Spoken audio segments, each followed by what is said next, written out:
L'objectif de cette rencontre est de contribuer à l'accomplissement des OMD dans le domaine de la santé et de contribuer à la couverture universelle de santé dans les pays africains de l'ACP en améliorant la disponibilité de l'accessibilité et l'usage rationnel des médicaments essentiels de qualité pour les maladies transmissibles et non transmissibles prioritaires. Ce partenariat renouvelé mettra l'accent sur la mise en œuvre des politiques, l'application des réglementations, l'adoption de bonnes pratiques ainsi que le renforcement des systèmes pharmaceutiques. L'OMS effectivement a développé une stratégie qui actuellement couvre la période 2008-2013 et qui est en cours d'élaboration pour les années suivantes.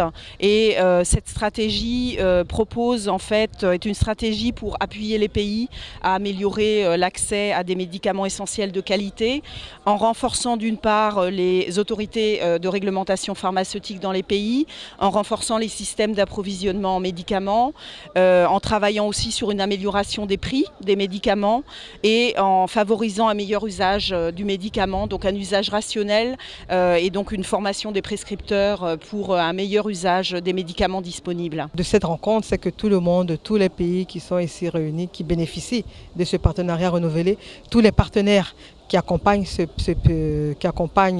pays, que tous ensemble, on s'accorde sur des choses essentielles pour renforcer le domaine pharmaceutique dans les pays, pour mettre à la disposition des pays des médicaments essentiels de bonne qualité.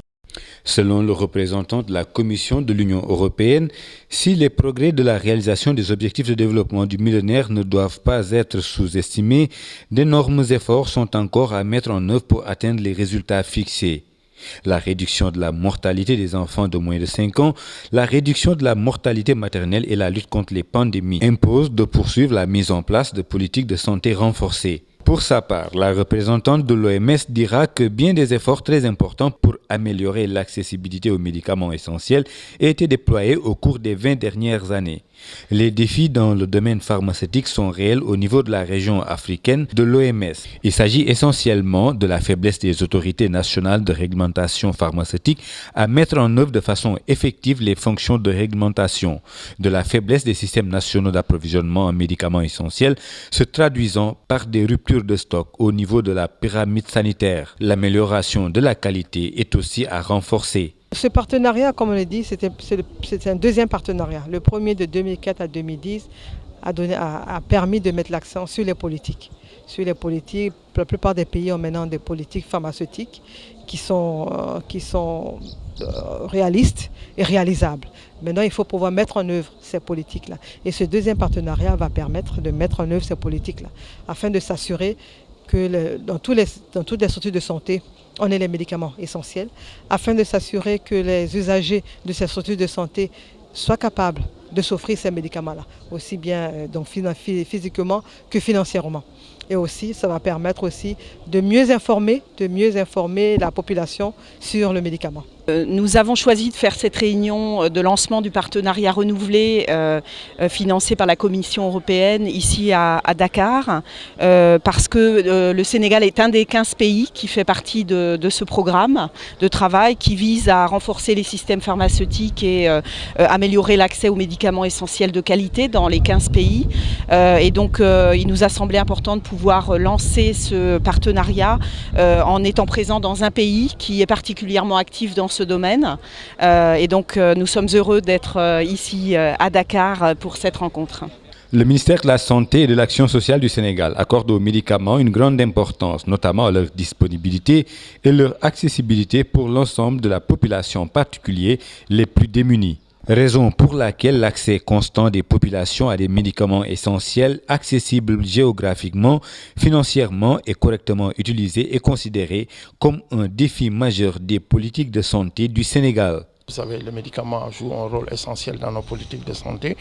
Et au moment où on parle de couverture maladie universelle, qui est le leitmotiv du président de la République, on ne peut pas ne pas promouvoir une politique conséquente de médicaments.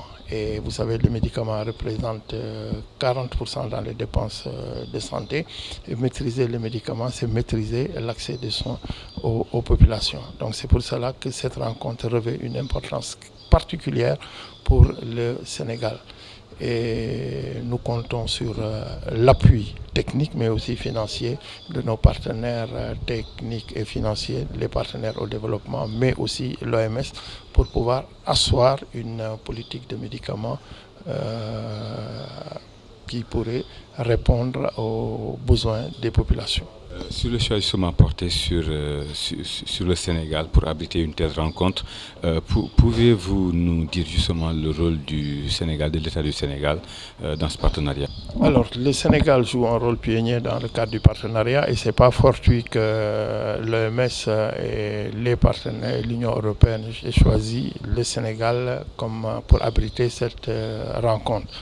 Le Sénégal est réputé dans toutes les activités qu'il développe pour promouvoir un partenariat horizontal d'abord entre les pays en développement, mais partenariat avec les pays développés et les organisations internationales. Alors ce que nous attendons de cette rencontre, c'est pour que d'abord l'ensemble des pays africains profitent de l'expérience des pays européens qui ont capitalisé quand même une grande expérience et qui ont des acquis en matière de politique pharmaceutique, en matière de disponibilité de médicaments, en matière d'accessibilité de médicaments aux populations.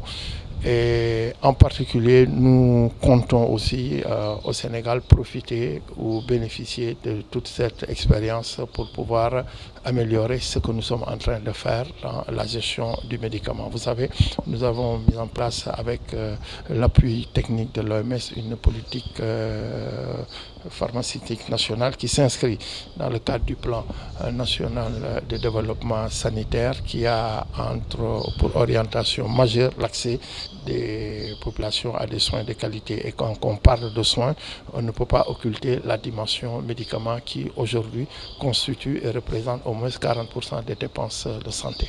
Il est attendu de ces 2 jours de conclave l'amélioration de la disponibilité et l'approvisionnement en médicaments dans les structures de santé nationales, régionales et communautaires dans les pays africains de l'ACP, mais aussi la diminution du prix des médicaments et l'accès à une information fiable pour le renforcement de la transparence dans la gestion du secteur pharmaceutique, entre autres.